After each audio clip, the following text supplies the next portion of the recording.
And welcome. I'm Exit Light, and this is my channel. Today I'm going to ask you a question. You want to hear something scary? Have you ever seen that film, The Twilight Zone? There's a line in there, the best line. And they ask, do you want to see something scary? Well, today I'm asking you if you want to hear something scary. And if you do, before we get started, please give this video a thumbs up, subscribe, leave a comment, share. All of these things help my channel to be seen, which of course helps my channel. I have a new Etsy store with my art. The link will be in the description. And let's talk about this. Now I realize that this sounds like the plot from a horror film, and that's why we're talking about it. Because scientists now claim that transplant patients can gain more than just a new organ. Researchers have been investigating because a number of people have claimed that after they received a new organ, they also started receiving new memories, emotions, experiencing personality changes, and even finding new hobbies. The patients believed that the change was because of the new organ that they had received.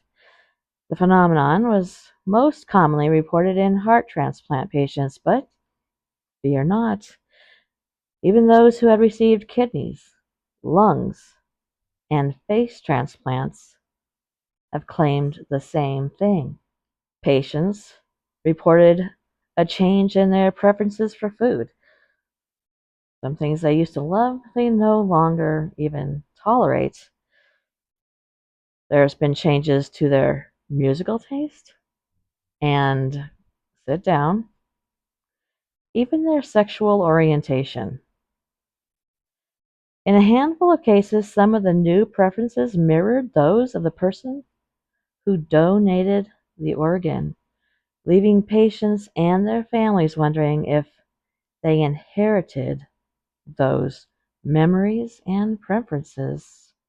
The report, which was published earlier this year, looked at 74 transplant cases. I know that's not a lot, but 23 of those were heart transplants.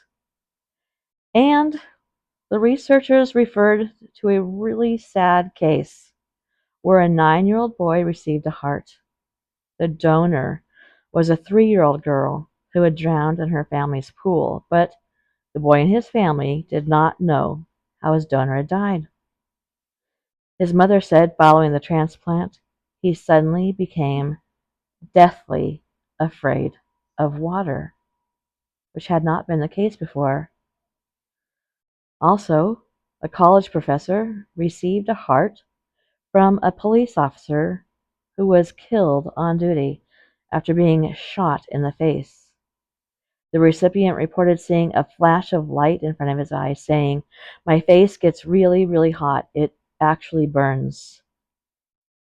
Research suggests that the heart and the brain are linked, as the heart shares similar neurons and cells with the brain. And do you know, for us ladies out there, for every child you've ever been pregnant with, even if you lost that child, they leave their DNA cells in your body, and they mostly attach to your heart, lungs, and brain.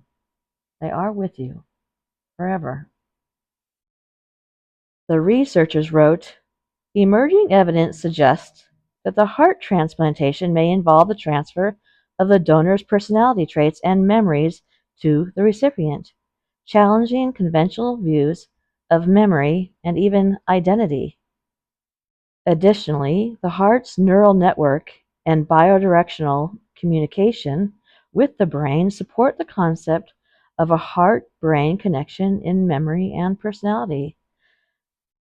Needless to say, they're going to be doing more research on this, but scientists at McGill University in Canada say that those cases are just a coincidence, and they put Any change is down to psychological response to major surgery and recover, because everybody recovering from a major surgery wakes up and decides that they're going to change their sexual orientation.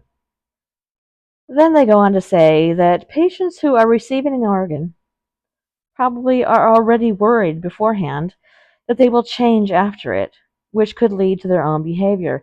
And how many decades and decades and decades have medical issues and, frankly, non medical issues been written off as psychological, mostly for women?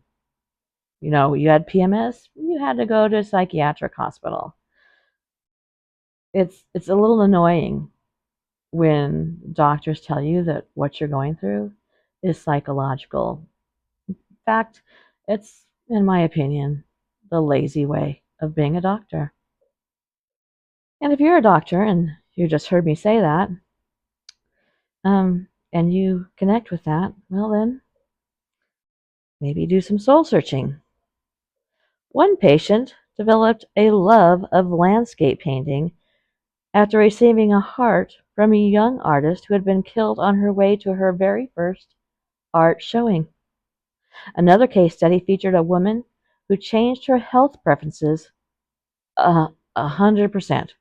She was a super health conscious woman. She was a dancer. She was a choreographer. And upon leaving the hospital, she had an uncontrollable urge for Kentucky Fried Chicken. And she went there and ordered nuggets, a food that she had never in her life eaten before. Interestingly,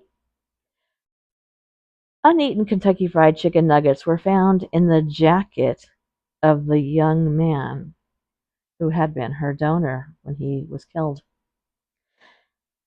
Elsewhere, researchers cited a 29-year-old woman who received a heart from a 19-year-old vegetarian. Following that procedure, she could no longer tolerate eating meat. The team behind the claims stressed that more research is needed. Like I said, further interdisciplinary research is needed to unravel the intricacies of memory transfer, neuroplasticity, and organ integration, offering insights into both organ transplantation and broader aspects of neuroscience and human identity. Understanding these complexities holds promise for enhancing patient care in organ transplant cases and deepens their understanding of fundamental aspects of the human experience and existence. Are you an organ donor? I'm an organ donor. Um, my mother had needed a heart transplant, and she refused to get on the list because she said it felt like she was praying for somebody to die. I feel as though that person's going to die anyway. Um, and as heartbreaking as that is, and it is, if they're an organ donor, then that's exactly what they wanted for themselves.